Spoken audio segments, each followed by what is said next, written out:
I'm going through my first round of chemo.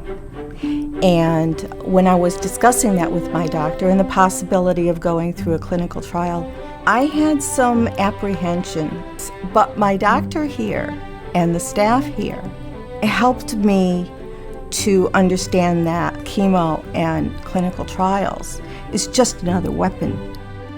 I was diagnosed with leiomyosarcoma.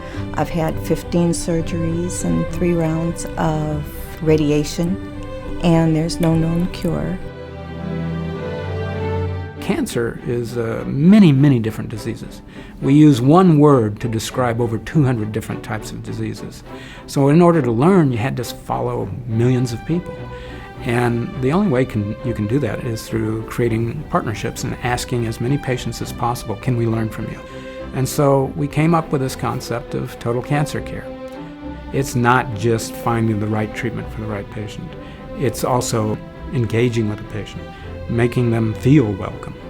When a patient is actually participating in developing the fund of knowledge that's going to enhance our ability to cure cancer, you can tell that patients are proud.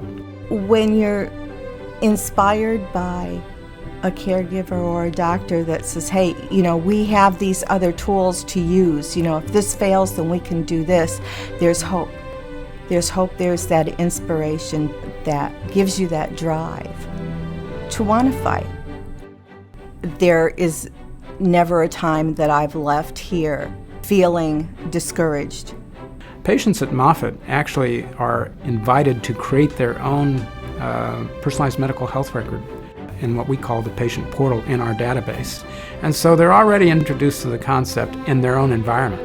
And that's much more soothing than being in a hospital with so much going on and so much decision making.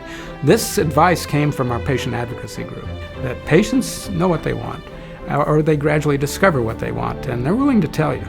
I'm blessed to be here 15 years later, that we could even have this conversation. So if there's any little way that I can help, either by telling my story or donating some blood or some tissue, that's my responsibility. That's the way I look at it.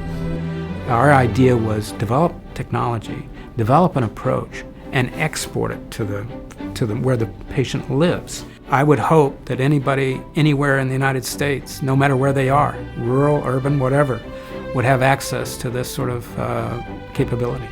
And the whole idea is the more we can learn from every patient, the more we have to give to future patients. It all fits together, and it's all dedicated for one purpose, and that's to fight cancer, not to remove an appendix or fix a broken leg, but to fight a real battle for the patient.